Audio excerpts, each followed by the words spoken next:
mudah-mudahan duduknya kita niat iktikaf kita akan dihitung nilai ibadah oleh Allah Subhanahu wa Ta'ala. Berdoa mendapat ridho Allah. Harapan kita yang pertama mudah-mudahan keluar dari majelis mushola al-muwahhidin ini segala dosa-dosa kita diampuni oleh Allah Subhanahu wa Ta'ala, dan mudah-mudahan kita akan mendapatkan ilmu yang bermanfaat di dunia wal akhirah. Amin. Ya Rabbi bil Mustafa balligh maqasidana waghfir lana ma madha ya wasi'al karami. Ya Rabbi bil Mustafa balligh maqasidana waghfir lana ma madha ya wasi'al karami.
Salatan wa salaman ala Rasulillah Sayyidina wa habibina wa syafi'ina wa qurrati a'yunina wa maulana Muhammadin ibni Abdillah wa ala alihi wa sahbihi wa mawala wa la hawla wa la quwwata illa billah. Amma ba'du. Qul subhanaka la ilma lana illa ma 'allamtana innaka antal alimul hakim. Wa tub alaina innaka antat tawwabur rahim. Rabbi shrah li sadri wa yassir li amri wa hlul 'uqdatam min lisani yafqahu qawli. Arfa'u ghadabakum bila ilaha illallah wa aslamtu ridhakum bila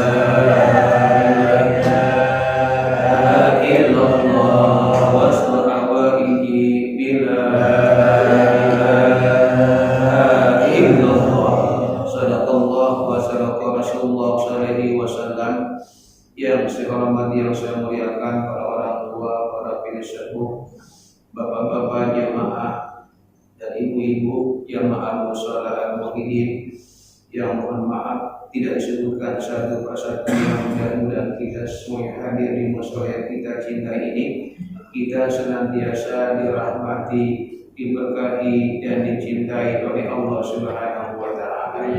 Amin. Amin ya Allah ya rabbal alamin. Marilah kita kembali mengucapkan syukur alhamdulillahirabbil alamin. Pada maghrib ini Allah begitu sangat sayang sama kita, masih memilih kita sebagai hamba-hamba Allah yang taat kepada Allah, masih dianugerahkan kepada kita rahmat-rahmatnya, dan masih diberikan kepada kita berbagai macam nikmat-nikmatnya. Malam hari ini atau saat ini, nikmat yang masih kita nikmati, yang masih kita rasakan adalah nikmat sehat walafiat, nikmat panjang umur, dan dua nikmat yang sangat berharga buat kita, yaitu nikmat iman dan Islam yang alhamdulillah dapat kita gunakan nikmat Allah tersebut untuk ibadah kepada Allah Subhanahu wa taala. Mudah-mudahan kita berdoa kepada Allah, rangkaian ibadah yang telah kita lakukan, rangkaian ibadah yang sedang kita perbuat, dan rangkaian ibadah yang akan kita niatkan dengan niat-niat yang baik. Mudah-mudahan seluruh ibadah kita diterima dan mendapat ridha Allah Subhanahu wa taala. Amin ya Allah ya rabbal alamin. Salawat dan salam disampaikan kepada uswatun hasanah kita, kepada idola kita, panutan kita, Imamul Ummah wajibul karamah, Imamul dunia wal akhirah, Nabi kita Muhammad sallallahu alaihi wasallam, berikut keluarganya, para sahabatnya, dan para pengikutnya, termasuk kita sebagai umatnya yang saat ini kita sedang berjuang untuk menggali dan menghidupkan sunnah-sunnahnya. Mudah-mudahan dengan perjuangan kita berangkat dari rumah dengan niat untuk menghidupkan sunnah Nabi. Di antara sunnah Rasul yang kita hidupkan adalah duduk taklim pengajian dan duduk silaturahim. Mudah-mudahan dengan perjuangan kita untuk menghidupkan sunnah Nabi itu, kelak beliau memiliki kiamat nanti kita akan dikenal oleh Rasulullah SAW, akan diakui sebagai umatnya, dan harapan kita akan mendapatkan syafaatul ujmahnya Rasulullah SAW. Amin ya Allah ya rabbal alamin. Hadirin bapak-bapak, ibu-ibu yang saya hormati, yang saya muliakan, sebelum kita mengkaji kitab ini, materinya tentang dukhul jannah, masuk surga. Di materinya enak nih, indah. Dukhul jannah, masuk surga. Ayo kita baca terlebih dahulu dengan niat ikhlas dan barokah Fatihah. Dan kalau Fatihah mudah-mudahan kajian malam hari ini akan menjadi ilmu yang bermanfaat di dunia wal akhirat.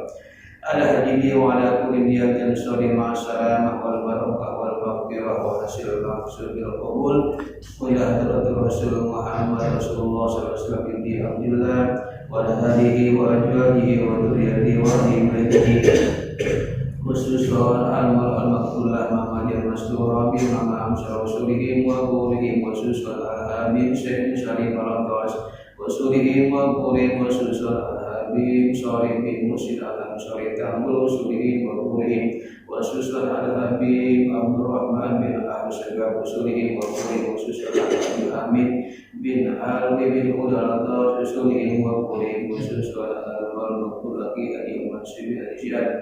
Allahumma tawassala wa tawassal bi rahmah wal maghfirah wa yahin alaina bi barakatihim wa asrarihim wa anwarihim fid din wad dunya wal akhirah bi sirril Fatihah. A'udzu billahi minasy syaithanir rajim. Bismillahirrahmanirrahim. Alhamdulillahirabbil alamin arrahmanir rahim maliki yaumiddin. Iyyaka na'budu wa iyyaka nasta'in ihdinas siratal mustaqim siratal ladzina an'amta 'alaihim ghairil maghdubi 'alaihim waladdallin. Amin. Bismillahirrahmanirrahim. Dukhul jannah, masuk surganya Allah Subhanahu wa taala. Setiap manusia kita ini pasti maunya masuk surga. Sampai-sampai orang yang tidak beriman pun maunya masuk surga. Ada juga orang yang banyak maksiat yang dosanya banyak, nggak pernah ibadah kepada Allah, nggak pernah sholat, nggak pernah zakat, nggak pernah puasa, pokoknya jauh dari Allah, tiap hari maksiat kepada Allah, tetap aja kalau dia mati maunya masuk surga. Pokoknya pasti dah.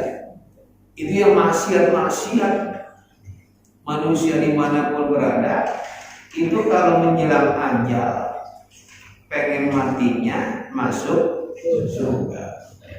Padahal orang ini banyak maksiat, karena memang itu kita ini asalnya dulu memang dari surganya Allah Subhanahu wa Ta'ala. Nabi Adam alaihissalam itu asal mulanya berasal dari surganya Allah Subhanahu wa Ta'ala. Maka kita berusaha untuk nanti akan masuk surga. Umur kita nggak panjang. Ada yang merasa panjang, saya nggak bakal mati, pasti mati. Ada yang merasa saya nanti lama matinya, pasti cepat matinya. Karena memang kata Rasulullah, umur umatku adalah antara sitina wa sab'ina, antara 60 sampai 70 tahun. Itu umatnya Nabi kita Muhammad SAW. Jadi banyak contoh orang-orang yang memang sudah meninggal dunia. Nah, ketika kita masuk lubang kubur, itu masuklah namanya fase akhirat. Itu bagi orang yang punya amal soleh, banyak amalnya, banyak ibadahnya, dia akan mendapatkan nikmat kubur. Nikmat kubur ini adalah kenikmatan-kenikmatan yang Allah berikan ketika dia hidup di dunia. Dan orang yang beribadah kepada Allah akan mendapatkan ajab kubur. Maka kita berdoa kepada Allah, mudah-mudahan kita mendapatkan nikmat kubur. Nah, kemudian di ujung penghidupan kita nanti di akhirat itu, setelah kita masuk lubang kubur kemudian dibangkitkan pada hari kiamat, ujung-ujungnya adalah dua pilihan. Ada pilihan masuk surga, ada pilihan masuk neraka. Pilihannya ada di dunia. Bila kita beramal soleh, beriman kepada Allah, mengumpulkan pahala, insya Allah pasti Allah masukkan kita surga ya Allah Subhanahu wa Ta'ala. Tetapi kalau pilihannya yang nggak beriman, nggak beramal soleh, ya banyak maksiat, banyak dosa, karena pilihan itu, maka Allah pilihkan dia dimasukkan ke dalam api neraka. Jadi mumpung kita masih hidup, maka kita pilihlah hidup kita pilih jalan surganya Allah Subhanahu wa Ta'ala. Pertama, ada firman Allah dalam surat As-Sajdah ayat 17. Allah berfirman, "Fala ta'lamu nafsun ma ukhfiya lahum min qurrati a'yun." Kata Allah, tidak seorang pun yang tahu ma ukhfiya, apa-apa yang aku rahasiakan, apa-apa yang aku sembunyikan, lahum bagi mereka, min qurrati a'yun, yaitu apa? Yang membuat pandangan mata menjadi indah nanti. Apa itu? Jazaan, nanti jadi balasan surganya Allah bima kanu ya'malun, dari apa-apa yang mereka lakukan. Jadi dalam sebuah keterangan itu surganya Allah itu Allah sembunyikan, Allah rahasiakan. Memang dalam Al-Quran ada banyak disebutkan tentang sifat-sifat surga. Dalam hadis banyak disebutkan sifat-sifat atau keadaan surga. Cuma yang Allah informasikan dalam Al-Quran dan dalam hadis Rasulullah juga itu sifatnya sedikit, nggak banyak. surga itu begini, begini, begini, indah banget. Itu sedikit, itu hanya ya seujung kuku. Padahal kalau kita langsung kenyataannya itu lebih dahsyat dan lebih indah dari yang kita bayangkan ketika kita mendapatkan informasi tentang surga atau tentang kenikmatan-kenikmatan tentang surga. Ya Allah, itu Pak Budi, itu kan kalau kita niat taman yang indah atau rumah yang indah, itu kan kadang-kadang kita terpesona. Kalau kita bilang ini kayak di surga, gitu ya. Padahal itu ya sebagian kecil, bahkan nggak seberapa dari nikmat aslinya surga. Dikata Nabi ini, Nabi Sallallahu Alaihi Wasallam yang Ta'ala dari Rasulullah SAW bahwasannya Allah berfirman. Jadi ini namanya hadis kursi. Hadis kursi adalah firman Allah tapi adanya di hadis Nabi. Jadi Nabi bersabda tapi ungkapannya firman Allah. Kata Allah begini, a'adtu li ibadiyas sholihin. Aku telah siapkan buat hamba-hambaku yang soleh, buat orang yang beriman beramal soleh, buat orang yang mengumpulkan pahala, buat orang yang ibadah. Pokoknya hidupnya adalah dia ibadah kepada Allah Subhanahu wa Ta'ala. Kata Allah, aku siapkan nih buat kita. Apa itu? Mala ainun ro'at, yaitu sesuatu yang belum pernah kita lihat. Indahnya luar biasa. Selama di dunia kita hidup, itu belum pernah kita lihat indahnya surga. Belum pernah. Mungkin barangkali kita bayang-bayang tentang surga, itu gak nyampe. Wala ujunan sami'at, dan sesuatu yang kita gak pernah dengar kenikmatannya. Barangkali kita dengar nikmat surga itu begini nikmat, ada air yang mengalir, tajridin dari anhar, ada buah-buahan. Itu kita dengar. Itu hanya sebagian kecil informasi tentang surga, kata Allah. Wala hadara ala qalbi basar, dan tidak terbayang oleh hati manusia. Kita kan pernah menghayal atau pernah berangan-angan bagaimana indahnya surganya. Pernah pasti begini. Itu nggak bisa kebayang. Itu nggak nyampe, saking indahnya, saking luar biasanya. Kenapa? Karena pala ta'lamu nafsun, tidak seorang pun yang tahu. Kalaupun dia dapat informasi sekali tentang surga dalam Al-Quran atau hadis Nabi, itu hanya sebagian kecil dari nikmatnya surga. Nanti kita akan terperangah, akan bengong, akan kaget kalau memang kita benar-benar masuk surga. Ternyata apa yang kita bayangin di dunia, apa yang kita pernah lihat di dunia, apa yang kita dengar tentang surga di dunia, itu jauh kenyataannya daripada aslinya. Makanya ini keuntungan orang yang masuk surga nanti, itu orang-orang yang beruntung di hadapan Allah Subhanahu wa Ta'ala. Kalau kita masuk kubur nih, itu kan ada doa, Allahumma ja'al qabrahu rawdah min riyadil jannah. Ya Allah, jadikanlah kuburnya taman dari taman surga. Itu makam kita, kuburan kita nanti baru taman, belum masuk. Itu taman. Tamannya aja udah luar biasa nanti di alam kubur.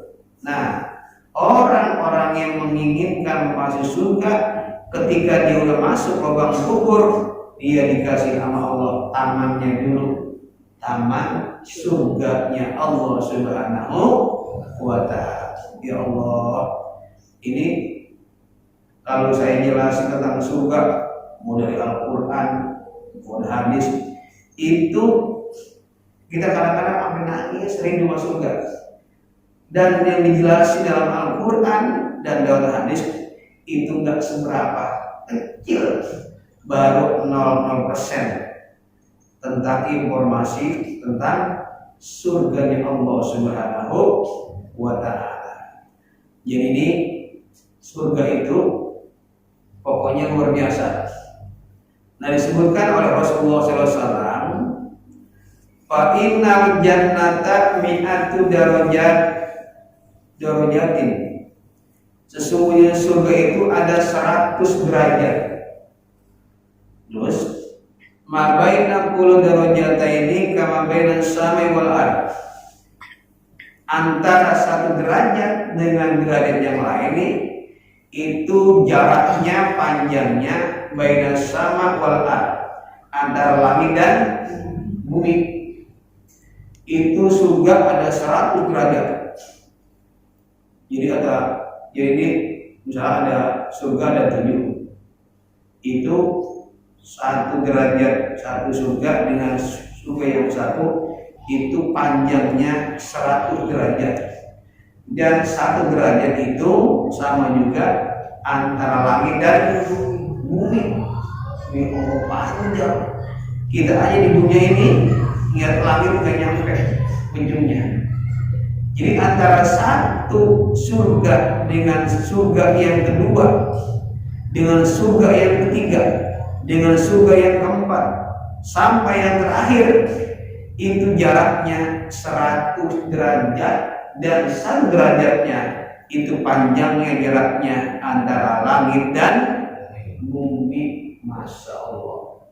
Dan itu keindahannya luar biasa. Kata Rasul, wal firdausu a'laha darajatan wa awsatuha. Dan surga Firdaus adalah surga yang paling tinggi yang Allah siapkan buat kita. Masya Allah. Jadi kalau saya jalan di surga ini nggak cukup waktunya. Tapi yang jelas kita pengen banget masuk surga. Nah, baru masuk materi ini.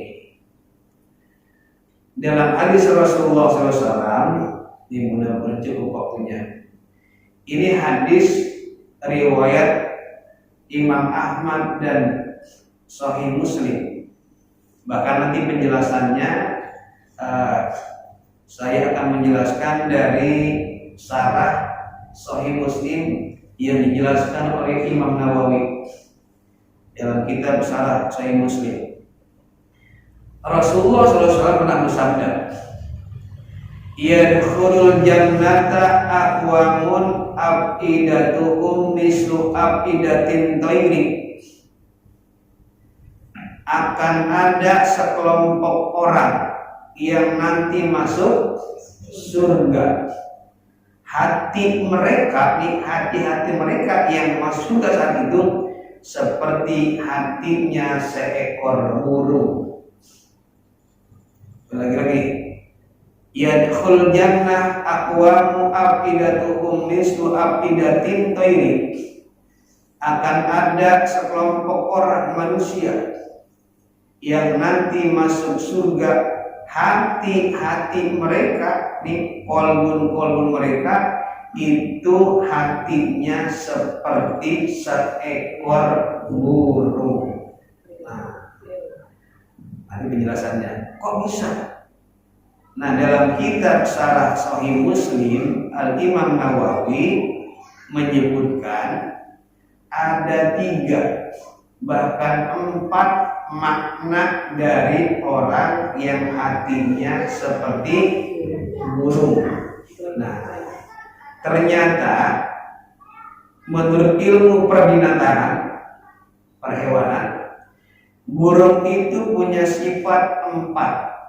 Nah, kalau kita punya sifat hati seperti hati burung, insya Allah masuk surga. Mau ya? Nih, ada 4 sifat hatinya burung. Jadi burung itu kita sering lihat burung. Ada yang melihara burung, orang banyak, ada taman burung. Kalau pagi-pagi kita lihat burung, ternyata burung itu punya hati. Dan hatinya burung ini menjadi contoh. Dan kalau kita bisa mencontoh hatinya burung, insya Allah kita masuk surga dengan hati seperti hati seekor burung. Yang pertama, kata Imam Nawawi, burung itu punya hati latifun, lembut. Tuh, itu burung hatinya lembut, ya Allah, dia nurut. Itu burung luar biasa. Makanya kalau ada yang biara burung, kadang-kadang sampai berjam-jam itu orang nyari burung aja. Ada yang mungkin ibu punya suami biara burung di rumah, di kandang, di sangkarnya, ditongkrongin itu sampai 2 bulan. Itu Pak, itu makan Pak, dulu itu lagi enak. Itu dia nyambung tuh antara hati burung dengan dia, karena indahnya ada kepuasan tersendiri. Kalau kita lihat burung, dibagi hobi yang burung nih, karena memang burung ini punya hati yang lembut, bikin orang itu adem, bikin orang itu hatinya adem, lembut. Jadi dari ini kata Nabi, kalau Rasulullah SAW, atakum ahli Yaman, ad'afu quluban wa arafu afidatan, al-fiqhu yamani wa hikmatul yamani, rawahu Bukhari wa Muslim. Kata Nabi, akan datang ahli Yaman, orang-orang Yaman itu ad'afu quluban wa arafu afidah, yang hatinya paling lembut. Ya Allah, itu dia paling ngomong karena hati lembut, itu orang pada nangis. Kalau dia berdoa dengan doa yang lembut, itu orang itu pada diam, pada khusyuk. Ada. Itu kalau bicara lembut banget, karena hatinya lembut, maka omongannya jadi lembut. Itu suara burung kalau berkicau itu bikin lembut hati. Ada burung yang ini, burung yang itu, banyak burung. Karena punya hati yang lembut ini burung, maka dia mengeluarkan suara yang indah. Jadi kalau kita punya hati yang lembut, pasti omongannya juga enak didengar. Kan ada, mohon maaf ya, ada orang yang omongannya di sini binatang mulu. Ya, itu omongannya binatang mulu tiap hari. Sama anaknya ngomong binatang, sama orang juga sampai binatang. Hatinya lembut, hatinya keras. Jadi burung ini itu salah satu sifat, dia punya hatinya lembut. Itu kalau dia berkicau pagi hari luar biasa. Dia berzikir kepada Allah Subhanahu wa Ta'ala.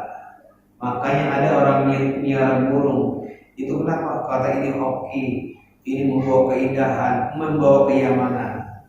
Kalau kita berangkat ke gunung misalnya, di sana ada suara burung yang bersaut-sautan, itu rasanya adem banget tuh, enak banget. Karena hatinya burung itu lembut. Nah dari sekarang kalau kita pengen masuk surga, lembutin hati kita. Dengan apa sih? Ada 2 nih saya kasih. Satu dengan membaca Quran, yang kedua dengan membaca zikir dan salawat kepada Rasulullah SAW. Lembutin hati kita nih. Jangan sampai Quran nggak dibaca, sedikitlah baca. Barangkali 1 ayat 2 ayat, ini bisa melembutkan hati. Kalau nggak bisa juga baca zikir. Kalau nggak pakai zikir, baca sholawat. Sholawat itu bisa melembutkan hati. Nah, ini hati yang lembut akan menjadi prasyarat masuk surganya Allah Subhanahu wa Ta'ala. Mudah-mudahan kita nanti Allah jadikan orang-orang yang hatinya lembut. Yang kedua, sifat burung yang kedua itu mudah takut. Ada burung nih di jalanan, kita nggak lihat nangkep, pengen lewat, Terbang kan? Terbang. Kalaupun dia disangka, kadang-kadang dia takut. Padahal udah ditangkap. Dia punya mudah rasa takut. Itu artinya apa? Kita harus ngikutin seperti sifat burung. Apa? Mudah takut kepada Allah. Tuh. Jadi kalau burung itu mudah takut, kalau kita harusnya mudah takut kepada Allah. Ketika suara azan berkumandang, Allahu Akbar, Allahu Akbar, jawab. Karena ini barangkali azan terakhir kita dengar. Barangkali umur kita nggak panjang. Dia langsung bergegas ngambil air wudhu dan sholat. Itu namanya panggilan Allah. Jadi itu kalau hati kita itu mudah takut kepada Allah, itu insya Allah kita berarti orang ini itu sudah dipastikan masuk surganya Allah Subhanahu wa Ta'ala. Ayat Al-Qur'annya, innama yakhshallaha min ibadihil ulama. Sesungguhnya di antara hamba-hamba Allah yang paling takut kepada Allah adalah al-ulama. Orang yang tahu, orang yang udah paham, orang yang udah ngerti bahwa hidup ini adalah untuk ibadah kepada Allah Subhanahu wa Ta'ala. Jadi ada orang yang kira-kira itu kadang-kadang itu tiba-tiba nangis.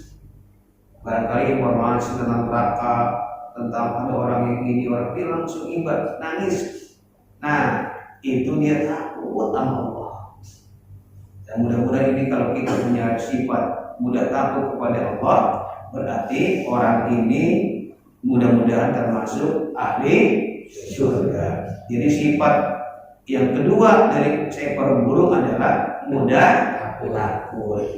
Itu jadi pelajaran buat kita. Kita juga harus mudah takut kepada Allah. Yang ketiga, sifat burung itu adalah tawakal kepada Allah. Di hadis Nabi dalam riwayat Ibnu Ahmad dan berbunyi, Rasul bersabda, qala Rasulullah sallallahu alaihi wasallam, "Lau annakum tatawakkaluna 'ala Allah." Kalau seandainya engkau bertawakal kepada Allah, haqqa tawakkuli, dengan sebenar-benarnya tawakal. Jadi tawakalnya benar-benar nih. Kepada orang tawakal aja. Nah, apa kata Rasulullah? La rajaqakum kama yarjuqut tayr. Orang yang tawakalnya benar-benar tawakal, itu Allah kasih rizki seperti rizkinya seekor burung. Itu burung, itu sama kita tawakalnya kalah kita. Lagi burung itu tawakalnya melebihi tawakal kita. Kenapa? Kata Rasulullah ini, tagdu himason wa turuhu bitonan. Itu burung pas pagi-pagi dia berangkat dalam keadaan perut kosong. Mau ngapain tuh? Nyari makan. Dan pulang dalam keadaan perut kenyang. Tawakal yang luar biasa, yakin dapat makanan. Ada nggak burung sedih aja di pohonan? Nggak ada, dia yakin makanan dapat. Sampai disangkar juga. Lah yang tuan rumah yang punya burung tuh udah nyiapin makanan buat 2 minggu. Beli perotok banyak kuat nih biar buat 4 burung nih buat 2 minggu. Ya itu burung yakin banget besok pasti makan. Nah, inilah namanya tawakalnya luar biasa. Sebaru tawakal. Kalau kita kan beda. Besok makan apa enggak ya? Atau yang kedua, besok makan di mana? Atau besok makan apa? Yang keempat, besok makan siapa? yang yang 4. Besok makan siapa nih? Jadi kita ini kadang-kadang tawakalnya baru tawakal aja, belum yakin. Padahal kalau kita tawakal itu 2. 1 usaha, yang kedua doa. Itu burung tawakalnya luar biasa. Pagi-pagi udah bangun dan dia nyari makanan, dan dia yakin walaupun ada orang barangkali nggak nyebar beras, barangkali udah pohon berjalan, tetap dia dapat makanan. Tuh luar biasanya tawakalnya seekor burung. Nah sekarang kita nih ya, ini dalam kitab Al-Azkar disebutkan kalau kita pengen mendapatkan rezeki dari Allah, kalau kita keluar rumah, ibu-ibu mungkin mau belanja, mau keluar, bapak-bapak mau kerja, itu kata Rasulullah jangan lupa baca doa. Apa doanya? Bismillahi tawakkaltu 'alallahi la haula wala quwwata illa billah. Apa doanya? Tapi lupa mulu dibaca. Kata Nabi, siapa yang baca doa ini maka dia mendapatkan 3. Dan ini informasinya dari malaikat. Inna tahdi wa yakfi wa ta'uzu, kata malaikat. Orang yang baca bismillahi tawakkaltu 'alallah la haula wala quwata, yang pertama saat itu dia dapat hidayah. Yang kedua, saat itu Allah akan cukupkan rezekinya. Dan yang ketiga, saat itu akan dijaga oleh Allah Subhanahu wa ta'ala. Semenjak dia berangkat sampai pulang, Allah jaga. Tuh. Jadi orang yang baca doa Bismillahi tawakkaltu 'alallah la haula wala quwata illa billah, itu ada 3 keuntungan. Dapat hidayah, dicukupkan rezekinya oleh Allah, dan yang ketiga dapat penjagaan dari Allah. Sampai setan ngomong gini, setan ini, bagaimana mungkin aku dapat mencelakai dia? Bagaimana mungkin aku bisa merusak dia? Bagaimana aku bisa memberikan dia celaka? Kenapa? Orang itu sudah dapat hidayah, kata setan. Orang itu sudah dicukupkan bertawakal, dan orang itu sudah dijaga oleh Allah Subhanahu wa ta'ala. Itu benteng. Saking kuatnya itu setan gak bisa menembus hati orang yang baca Bismillahi tawakkaltu 'alallah la haula quwwata illa billahil aliyyil azim. Hadis riwayat Abu Dawud. Makanya kalau kita mau kerja, mungkin bawa pacul, bawa motor, bawa apanya dah, keluar dari rumah, ibu-ibu juga sama, mau keluar nih, baca Bismillahi tawakkaltu 'alallah la haula wala quwwata illa billahil aliyyil azim. Dapat 3 keuntungan, dapat hidayah, dicukupkan rezekinya, dan dapat penjagaan perlindungan dari Allah Subhanahu wa ta'ala. Mungkin naik motor, kalau doa naik motor Bismillahi majriha wa mursaha inna rabbi laghafurur rahim, itu naik motor. Kalau kita berangkat kerja, ini doanya. Mau jalan kaki, mau naik mobil, mau naik motor, jangan lupa baca doa Bismillahi tawakkaltu 'alallah la haula wala quwwata illa billah. Jadi kembali kepada masalah, burung itu punya sifat tawakalnya luar biasa. Ada burung bopajul? Enggak. Dia punya modal patuk banget tuh. Apa nih? Paruhnya banget, punya modal banget. Dia terbang nyari binatang kecil, entah ini, maunya dapat aja. Pulang ke sangkarnya udah kenyang itu burung. Lalu dia berangkat lagi, itu aja. Kalau udah sore masuk kandangnya, pusaranya, perutnya kenyang. Itulah sifat burung. Jadi kalau kita pengen masuk surga, sifatnya harus tawakal kepada Allah. Yang terakhir, yang keempat nih, sifat burung itu adalah hatinya bersih. Namanya qalbun salim, hatinya bening. Itu burung dikasih umpan, enggak berantem, enggak iri-irian, enggak ada hasad, enggak ada hasut, enggak ada dengki, enggak ada sombong, enggak ada takabur. Tadi aja dia ada burung nih, dia punya sakarnya sakar emas. Sama tuan rumahnya dibikin sakar emas, yang sebelahnya sakarnya sakar kayu.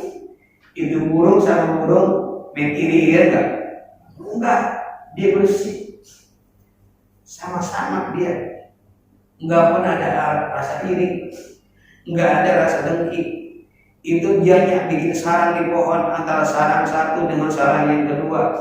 Itu enggak berantem tuh, saling harga mengharga, karena hatinya bersih, enggak ada hasad, enggak ada hasut. Itu burung kalau kita buka hatinya itu bersih luar biasa. Bahkan ada obat buat mengobati penyakit dengan hati seekor burung. Jadi luar biasa burung ini. Ini contoh buat kita. Jadi kalau kita pengen masuk surga, berhatilah, punya hatinya bersih. Ayat Al-Qur'annya, la yanfa'u malun wala banun illa man atallaha biqalbin salim. Kata Allah dalam Al-Qur'an, enggak ada manfaatnya harta kita, enggak ada manfaatnya, enggak ada gunanya anak-anak kita kecuali datang menghadap Allah nanti biqalbin salim, dengan hati yang bersih, hati yang penuh rasa ridho kepada Allah Subhanahu wa ta'ala. Jadi saya ulangi lagi nih, Rasul bersabda, nanti ada orang yang masuk surga, hati mereka seperti hati seekor burung. Nah, burung ini punya sifat 4. Dia harus ditiru. Yang pertama, dia punya hati latifun, lembut. Yang kedua, dia punya hati itu mudah takut. Nah, ini contoh buat kita. Hati kita juga harus mudah takut kepada Allah. Yang ketiga, hati seekor burung itu adalah penuh tawakal kepada Allah. Maka kita juga ikutin hidup kita tiap hari harus bertawakal kepada Allah Subhanahu wa ta'ala. Dan yang keempat, hati seekor burung adalah bersih, jernih, bening, terhindar dari penyakit-penyakit hati. Kalau 4 hati burung ini kita punyai dalam hati kita, insya Allah kata Rasulullah, kita termasuk orang yang nanti masuk surganya Allah Subhanahu wa ta'ala. Amin ya Allah ya Rabbal alamin. Ya, mudah-mudahan tinggal dipraktekkan, tinggal dilaksanakan, tinggal diamalkan. Mudah-mudahan dari sekarang kita lembutkan hati kita. Yang kedua, belajar takut kepada Allah. Yang ketiga, tawakal kepada Allah dengan doa tadi, Bismillahirrahmanirrahim, tawakkaltu 'ala Allah, la haula wala quwwata illa billahil. Yang keempat, jernihkan hati kita, bersihkan hati kita agar kita terhindar dari penyakit-penyakit hati. Ya, kita banyak-banyak kita doakan dengan ikhlas orang-orang, tetangga kita, kerabat kita, saudara kita, baik dekat maupun yang jauh. Kita doakan yang sakit, mudah-mudahan Allah angkat penyakitnya, Allah sembuhkan dan Allah sehatkan bagi mereka yang saat ini sedang sakit. Yang kedua, kita doakan saudara kita, tetangga kita yang saat ini sedang punya masalah, punya problem, punya urusan. Mudah-mudahan Allah lancarkan urusan-urusannya dan Allah mudahkan dan Allah lapangkan segala urusannya. Dan yang ketiga, kita doakan orang-orang yang belum mendapatkan hidayah. Allah berikan nur hidayah dalam hatinya. Amin ya Allah ya rabbal alamin. Ala diniyah wa ala kulli niyatin shalihah salamah wal barakah wasyifa wal hidayah. Al-Fatihah. A'udzu billahi minasyaitonir rajim. Bismillahirrahmanirrahim. Alhamdulillahirabbil alamin arrahmanir rahim maliki yaumiddin. Iyyaka na'budu wa iyyaka nasta'in. Ihdinas siratal mustaqim. Siratal ladzina an'amta 'alaihim ghairil maghdubi 'alaihim waladdallin. Amin. Wa alaikal mau billahi syaitan. Bismillahirrahmanirrahim. Hamdan syakirin, hamdan na'imin, hamdan ni'amahu yakabi wa majida. Ya Rabbana lakal hamdu kama yanbaghi li karim wa li ajli sultanik.